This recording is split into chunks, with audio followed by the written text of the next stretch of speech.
할렐루야. 2월 26일 주일 예배에 참여하신 모든 성도님 주님의 이름으로 환영합니다. 오늘 전거받을 말씀은 도움이 어디서 오는가 라는 제목으로 본문의 말씀은 시편 121편 우리 1절에서 우리 8절까지 말씀입니다. 우리 함께 합독하시겠습니다. 내가 눈을 들어 산을 본다. 내 도움이 어디에서 오는가. 내 도움은 하늘과 땅을 만드신 주님에게서 온다. 주님께서는 내가 헛발을 디디지 않게 지켜주신다. 너를 지키시느라 졸지도 않으신다. 이스라엘을 지키시는 분은 졸지도 않으시고 주무시지도 않으신다. 주님은 너를 지키시는 분, 주님은 내 오른쪽에 서서 너를 보호하는 그늘이 되어주시니 낮에 햇빛도 너를 해치지 못하며 밤에 달빛도 너를 해치지 못할 것이다. 주님께서 너를 모든 재난에서 지켜주시며 내 생명을 지켜주실 것이다. 주님께서는 내가 나갈 때나 들어올 때나 이제부터 영원까지 지켜주실 것이다. 아멘. 네, 오늘 이 말씀 가지고 도움이 어디서 오는가라는 제목으로 말씀을 전합니다. 예루살렘 성지 순례를 갔다 오신 분들 중에 성지를 제대로 안내하는 그런 전문가의 안내를 받았던 분들은 이런 경험을 했다고 합니다. 성지 순례를 하던 중에 멀리서 이렇게 예루살렘이 보이기 시작하면은 여행을 안내하는 그 인솔자가 예루살렘을 향해 가면서 샬롬 예루살렘, 샬롬 예루살렘이라고 함께 축복하면서 예루살렘 안으로 이렇게 들어간다고 합니다. 자, 이 말은 예루살렘이여 평화가 있을지어다. 여러분 이렇게 축복을 하는 것인데, 또 여행을 마치고 예루살렘을 떠나게 될 때도 인솔자가 예루살렘이 시야에서 이렇게 사라질 때에 손을 흔들면서 샬롬 예루살렘, 샬롬 예루살렘 이렇게 외치며 빠져나가도록 이렇게 하시는 분이 안내를 바로 하시는 분이라 이렇게 말을 합니다.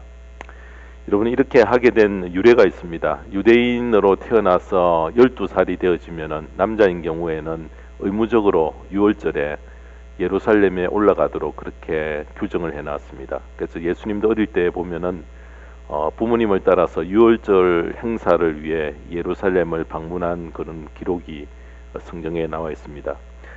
그냥 방문하는 것이 아니라 올라가면서 노래를 부르면서 갔는데요. 특별히 우리 시편 120편에서 134편까지의 시편을 보면은 시작하기 전에 이런 제목을 붙여놓고 있습니다. 성전에 올라가는 순례자의 노래라. 이렇게 여러분 제목이 똑같이 붙어 있는 것은 바로 이 예루살렘 성전에 올라갈 때에 불렀던 노래이기 때문에 그렇습니다. 자, 오늘 본문 시편 121편에도 성전에 올라가는 순례자의 노래라는 제목이 앞에 붙어 있습니다. 지난주 저희들이 찬양대에 찬양이 바로 121편이었는데 오늘 반주자가 계셨으면은 한 번 더 부탁을 하려고 했는데 오늘 안 계셔서 그냥 그만뒀습니다. 특별히 우리 121편은 하나님의 보호를 찬양하는 노래인데 세 부분으로 나눌 수가 있습니다. 1절과 2절은 과거에 있었던 하나님의 은혜를 이렇게 노래를 하고요. 또 3절에서 6절까지는 현재에 있는 누리는 그런 하나님의 은혜를 노래하고 있고, 7절과 8절은 미래에 있을 하나님의 은혜를 고백하는 시로 이렇게 나눌 수 있는데, 자, 이 노래 속에는 성도가 신앙생활을 하면서 누릴 수 있는 굉장히 요긴하고 중요한 하나님의 도움에 대해서 노래를 하고 있습니다. 내가 눈을 들어 산을 본다라고 했습니다. 왜 산을 쳐다본다고 했는가? 여러분 산은 무엇을 의미하는가? 산은 이 두 가지 중요한 그런 의미를 포함을 하고 있습니다. 첫째는 예루살렘 성전이 위치해 있는 산인데, 자, 그러므로 산은 하나님이 계신 예루살렘 성전 모리아 산을 바라보라는 그런 뜻입니다. 두 번째로는 이스라엘의 역사를 보면은 인간의 능력으로 도저히 불가능했던 그런 많은 일들을 가능했던 소중한 일들이 하나님의 산에서 일어나게 했습니다. 예를 든다고 하면 에덴 동산, 또 모리아산, 또 시내산, 갈멜산, 여러분 이렇게 이런 산을 보면은 하나님의 큰 기적이 펼쳐지는 중심 무대가 바로 산이었다는 것입니다. 특별히 모리아 산에 있는 예루살렘 성전은 하나님의 집을 뜻하는 그런 상징적인 의미와 아주 소중한 그런 장소였다는 것입니다. 이 시의 저자가 누구인지는 모릅니다. 자, 이 시는 이스라엘 백성이 바벨론 포로에서 해방이 되어서 본국을 향해서 출발할 때 지은 시라 이렇게 주장하는 학자들이 있는데요. 만약 그렇다고 하면은 자, 그들이 예루살렘을 향해 출발할 때에 멀고 긴 여정 가운데 겪을 어려움을 생각하면서 하나님의 도움을 구하는 마음으로 이 시를 낭송했을 것입니다. 또 한편으로는 이 시는 여행자의 시편이라 이렇게 이야기를 합니다. 사람들이 집을 떠나거나 여행 중일 때에 낯선 곳을 향해 갈 때에 하나님의 인도하심을 바라며 애송하는 그런 시였다. 여러분 더 그 폭을 넓게 생각하면은 이 시는 길고 긴 인생의 여정 가운데 넘어야 할 많은 장애물들이 있기 때문에 우리가 인생을 살면서 누구를 신뢰하며 누구로부터 도움을 받을 것인가에 대해 그 도움이 하나님께로부터 와야 함을 간절히 소망하며 노래했던 그런 소중한 시입니다. 자, 그러므로 이 시는 인생 여정 가운데 하나님의 도움이 절실히 필요할 때에 누구나 요청하는 그런 마음으로 노래할 수 있는 매우 소중한 시입니다. 여러분 인생 가운데 죽음에 대한 준비도 우리가 철저히 해야 하지만은 어떻게 우리가 살아야 할까의 문제들은 참으로 우리에게 중요합니다. 삶 가운데 찾아오는 많은 고난은 우리가 피할 수 없는데 어떻게 누구에게 도움을 받으며 위기를 극복하고 살 것인가, 그에 대한 확실한 답을 가지고 살아야 하는데 이 시편 121편은 그 문제에 대한 해답을 명확히 우리에게 줍니다. 그 해답이 바로 내 도움은 하늘과 땅을 만드신 주님에게서 온다라고 분명히 우리에게 알려주셨습니다. 남편과 젊은 나이에 일찍 사별을 한 여인이 있었습니다. 그녀에게는 외동딸 한 명이 있었는데 그 여인이 그의 부모로부터 물려받은 소중한 유산은 신앙이었습니다. 여인이 혼자 된 후로 생애 온갖 시련을 다 겪으면서 딸을 잘 양육했는데요. 어느덧 딸이 장성하여서 사랑하는 사람을 만나서 결혼을 하게 되었습니다. 어느 날 저녁 여인은 결혼을 며칠 앞둔 사랑하는 딸과 마주 앉아서 이렇게 이야기를 합니다. 얘야, 어머니로서 나는 너에게 아무것도 해줄 것이 없구나. 자, 그렇지만 내 평생에 깊이 간직하고 있는 가장 값진 보화 하나가 있는데 그것을 너에게 주고 싶다라고 말한 후에 어머니는 책갈피 속에서 봉투 하나를 꺼내어 딸에게 줍니다. 봉투에는 사랑하는 딸에게라고 이렇게 적혀 있었습니다. 딸은 어머니가 건네주는 이 봉투를 받아서 그 속에 있는 편지를 꺼내었는데요. 거기에는 어머니가 정성스럽게 쓴 시편 121편의 시가 적혀 있었습니다. 딸은 그 종이에 적힌 시를 조용히 읽어 내려갔습니다. 내가 눈을 들어 산을 본다. 내 도움이 어디에서 오는가? 내 도움은 하늘과 땅을 만드신 주님에게서 온다. 주님께서는 내가 헛발을 디디지 않게 지켜주신다. 너를 지키시느라 졸지도 않으신다. 이스라엘을 지키시는 분은 졸지도 않으시고 주무시지도 않으신다. 주님은 너를 지키시는 분, 주님은 내 오른쪽에 서서 너를 보호하는 그늘이 되어주시니 낮의 햇빛도 너를 해치지 못하며 밤의 달빛도 너를 해치지 못할 것이다. 주님께서 너를 모든 재난에서 지켜주시며 내 생명을 지켜주실 것이다. 주님께서는 내가 나갈 때나 들어올 때나 이제부터 영원까지 지켜주실 것이다. 여러분 너무 멋진 시이지 않습니까?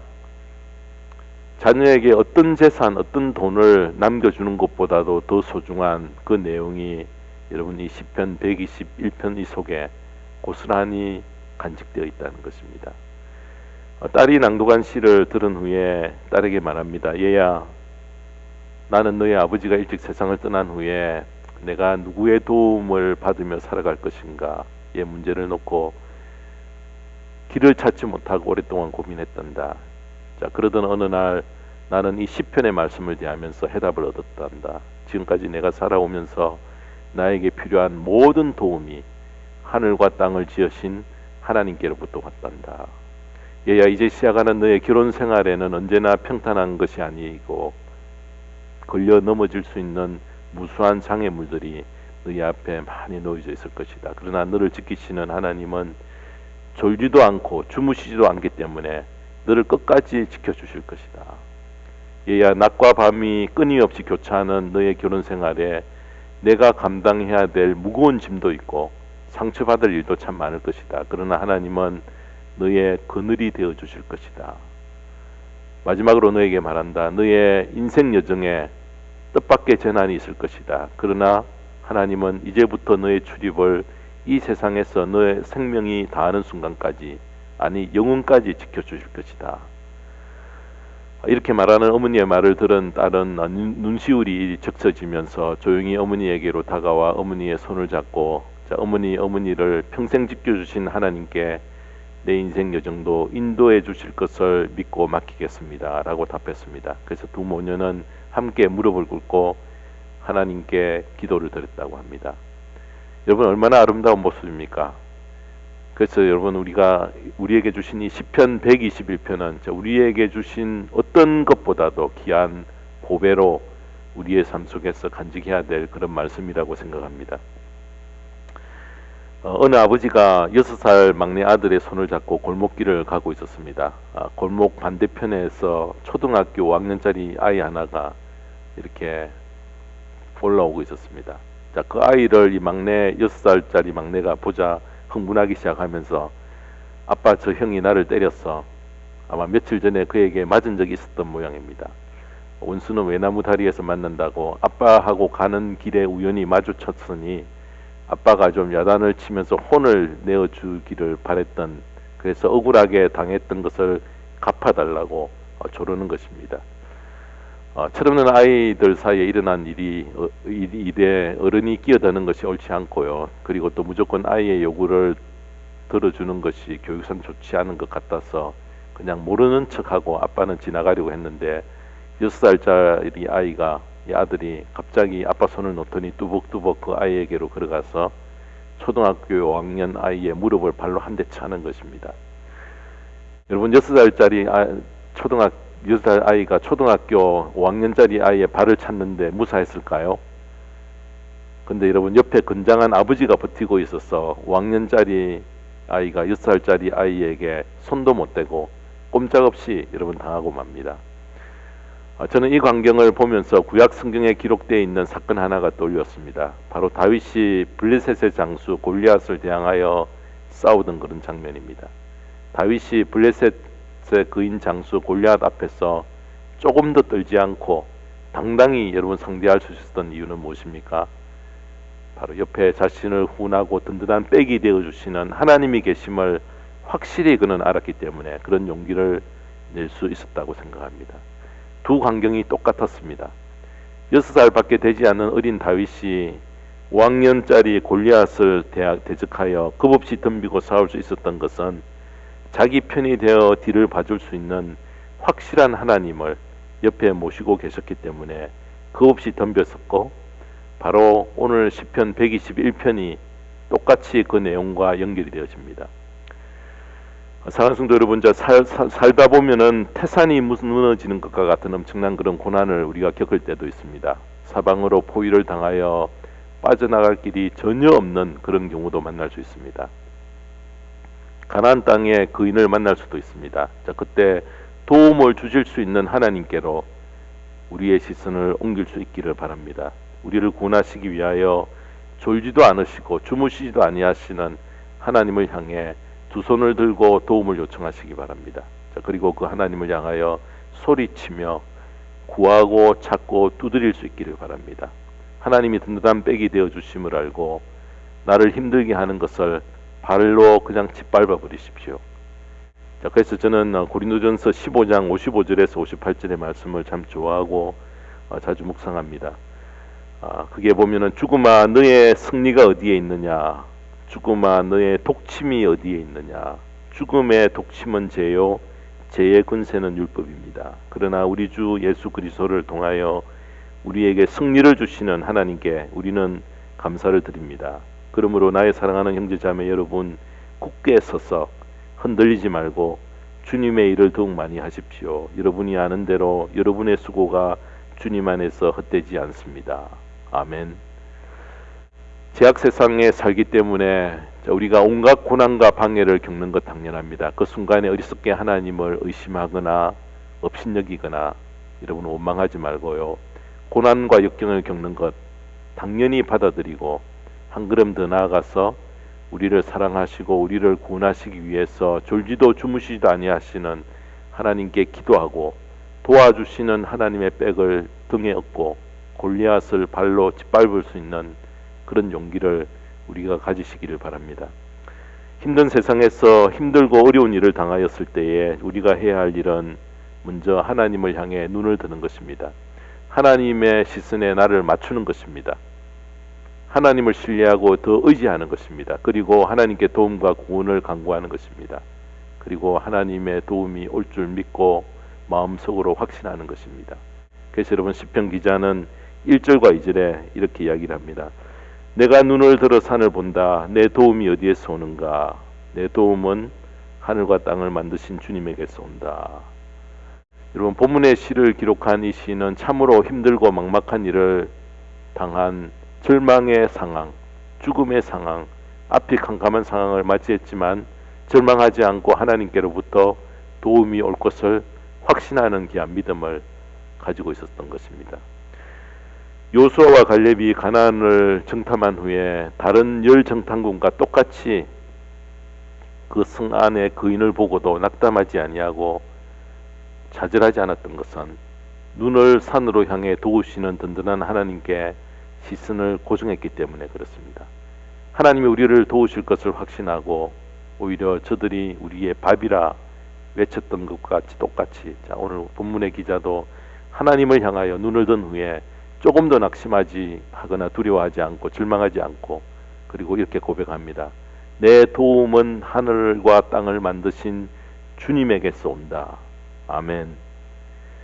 믿음이 없으면은 우리가 시련을 당할 때에 모든 시선을 거기에 뺏겨버립니다. 골리앗을 만나면 골리앗의 시선이 집중되고요. 가나안 땅의 거인을 만나면은 거인을 보고 절망하고 그냥 포기해버립니다. 그러나 믿음의 사람들은 똑같이 어려운 상황을 당해도 시선을 산으로 옮겨갑니다. 시련의 시선을 고정하지 않습니다. 골리앗만 보지 않습니다. 가나안 땅의 거인들만 보지 않습니다. 믿음의 사람들은 시선을 산으로 옮겨 함께 하시는 하나님을 봅니다. 그리고 하나님을 믿습니다. 하나님을 향해 눈을 들고 그 하나님을 향하여 손을 들고 항복합니다. 그 결과 도움이 찾아오고 결국 구원을 받는다는 것입니다. 시편 121편의 선부는 믿음의 사람입니다. 그는 하나님이 어떤 분이신지를 정확히 알고 있었습니다. 천지를 창조하신 전능하신 하나님의 사랑의 하나님은 졸지도 않으시고 주무시지도 아니하시고 사랑하는 백성들을 지켜주시는 분 되신 것을 확실히 그의 마음에 믿고 있었습니다. 자, 그러므로 우리의 삶 속에서 태산과 같이 쌓여져 가는 문제가 있어도요.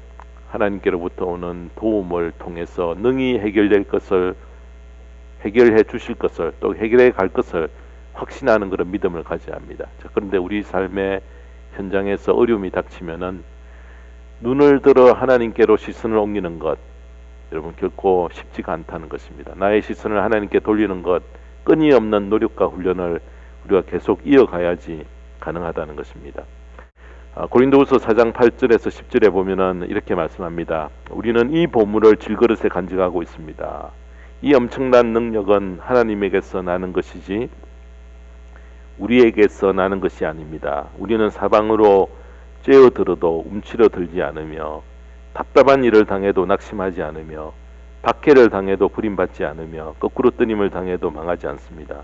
우리는 언제나 예수의 죽임 당하심을 우리 몸에 짊어지고 다닙니다. 그것은 예수의 생명도 또한 우리 몸에 나타나게 하기 위함입니다. 자, 여기서 사방으로 쬐어들어도 라는 이 표현은 세상에서 성도들이 끊임없이 겪게 되는 시련과 절망을 표현한 말씀입니다. 자, 그런데 중요한 것은 세상은 사방에서 성도를 잡아 가두려고 하지만 믿음으로 단단히 무정한 자녀들은 가두어 둘 수 없다는 것입니다. 살다 보면은 답답한 일을 당하는 경우가 많아도 낙심하지 않습니다. 거꾸로 뜨림을 당하도 넘어질 때가 많지만은 그로 인해 아주 망하지 않는 이유는 그가 보배로운 그 믿음을 붙들고 있기 때문에 그렇습니다. 그 믿음의 보배가 무엇인지 아십니까? 그것은 자신을 의지하지 않고 하나님의 능력을 믿는 그 믿음입니다. 어려울 때 자신의 눈을 산으로 향해서 도움을 주시는 여호와께 시선을 고정할 수 있는 믿음의 능력이라는 것입니다.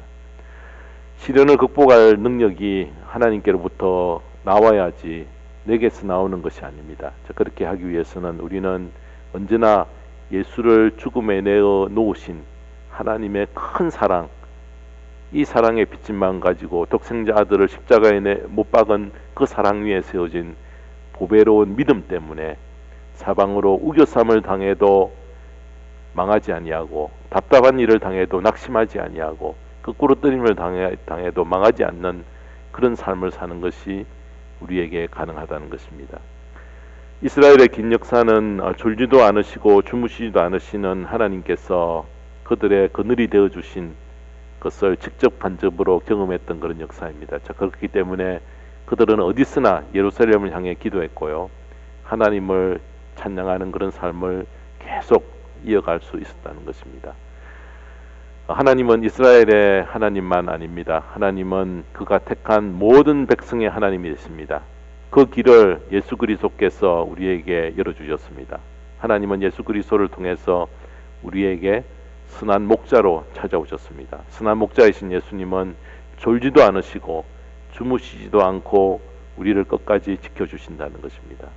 예수님은 선한 목자로서 그를 따르는 양들을 결코 포기하지 않으시고요. 그의 수중에 있는 양들을 누구도 빼앗아갈 수 없다. 그렇게 선언해 주셨습니다. 우리를 도우시는 주님은 선한 목자가 되셔서 우리의 인생 가운데 넘어야 할 문턱을 넘지 못하고 절망하고 있을 때에 눈을 들어 산을 향하면 거기에 선한 목자 되신 예수님이 계십니다. 주님은 우리를 한 번도 떠난 적이 없으시다는 것입니다. 어느 날 어떤 사람이 꿈을 꾸었습니다. 주님과 함께 바닷가를 거니는 그런 장면을 봤습니다. 하얀 모래가 끝없이 펼쳐지고 있는 그 모래 위에 두 사람의 발자국이 이렇게 찍혀 있었습니다. 하나는 자신의 것이었고 또 다른 하나는 주님의 것이었습니다. 그것은 그 사람이 지금까지 살아왔던 인생의 발자국 전체를 나타내는 것이었습니다. 그는 유심히 그 발자국을 보았는데 그런데 나란히 찍혀오던 그 발자국이 어느 순간에는 한 짝만 찍혀 있습니다. 한두 번이 아니고 자주 그랬다는 것입니다. 그는 발자국이 한 짝만 찍혀 있는 순간들을 돌이켜 보니까 그 순간은 자기가 살아온 인생 가운데 가장 비참하고 슬픈 순간이었던 것을 알 수 있었습니다. 그래서 그는 주님께 묻습니다. 주님, 제가 주님께 제 삶을 드리고 주님을 따르기로 했을 때에 항상 저와 함께 계시겠다고 약속하셨지요. 그런데 왜 내가 가장 비참하고 슬플 때에 주님을 가장 필요했을 때에 한 짝의 발자국밖에 없습니까? 함께 하시겠다고 약속하셨는데 주님께서 저를 떠나 계셨습니까? 주님께서 이렇게 묻는 이 사람에게 대답해 주셨습니다. 얘야, 나는 널 사랑하고 너를 떠난 적은 한 번도 없었단다. 너의 비참한 때에, 고통의 때에, 시련의 때에, 슬픔의 때에 내가 본 한 짝의 발자국은 너의 발자국이 아니라 바로 내가 너를 등에 업고 걸었느니라 라고 답해 주었습니다. 근데 여러분, 우리는 주님의 등에 업힌 것조차 모르는 둔한 자들입니다. 사랑하는 성도 여러분, 하나님은 우리의 출입을 영원토록 지켜주십니다. 그는 졸지도 않으시고 주무시지도 않고 우리를 놓치지 않고 지켜주십니다. 지금 우리는 하나님과 동행하며 내 인생 순례의 길을 걸어가고 있습니다. 그분은 우리를 평탄하고 안전한 길로만 가게 하시지 않고요. 우리가 통과해 가야 할 코스를 함께 동행해 주십니다. 우리는 그 사실을 주님의 약속으로 확인할 수 있습니다. 마태복음 28장 20절에 보면은 보아라, 내가 세상 끝날까지 항상 너희와 함께 있을 것이다 라고 마태복음을 끝내고 있습니다. 주님은 선한 목자 되셔서 나와 동행하시면서 함께 하신다는 것입니다. 문제는 우리가 하나님을 얼마나 신뢰하며 의지하는가입니다. 우리가 시선을 하나님께로 향하여 놓치지 않으면은 하나님은 끝까지 우리를 포기하지 않으시고 도움을 주시는 분이십니다. 이 세상이 외부의 도움 없이 살 수 있는 사람은 한 사람도 없습니다. 자, 그런데 그 도움을 누구로부터 어떻게 받아야 할지 모르는 사람이 너무나 많습니다. 우리가 하나님의 도움을 받지 않고 살아갈 때에 우리는 문제의 악순환 속에서 헤어나오지를 못합니다. 하나님은 우리를 도우시는 분이십니다. 하나님은 우리를 시험에 들지 않도록 도우시며 유혹에서 우리를 지켜주십니다. 하나님이 계신 곳으로 나의 시선을 집중하여 남은 인생을 사는 동안 항상 도움을 받는 복된 생애를 살아갈 수 있게 되기를 주님의 이름으로 축원합니다. 기도하겠습니다. 하나님 아버지 감사합니다. 날마다 순간순간 찾아오는 인생의 어려움들이 우리의 삶 속에 참으로 많습니다. 그때마다 우리는 아래로 향하여 하나님께 시선을 두지 못하고 문제에 나의 모든 시선을 뺏기고 살아왔음을 고백하지 않을 수가 없습니다. 하나님은 헛발을 디디지 않으시게 하시고 하나님은 졸지 않으시고 나에게 필요한 그늘을 제공해 주신 분이신 것을 다시 한번 깨닫고 항상 문제를 당할 때에 어려운 시련을 당할 때에 눈을 산으로 향하여 도우시는 하나님께 나의 시선을 고정하며 살아갈 수 있는 귀한 믿음을 저희들에게 허락해 주시옵소서. 모든 도움이 하늘과 땅을 만드신 주님께로부터 온다는 굳건한 믿음 가운데서 살아가며 아버지 하나님 이 귀한 하나님 시편 121편을 잊지 않고 나의 마음속에 간직하며 나의 삶의 보배로 여길 수 있는 귀한 믿음의 자리에 나갈 수 있는 저희들 되게 하여 주시옵소서. 감사드리며 예수님의 이름으로 기도드리옵나이다. 아멘.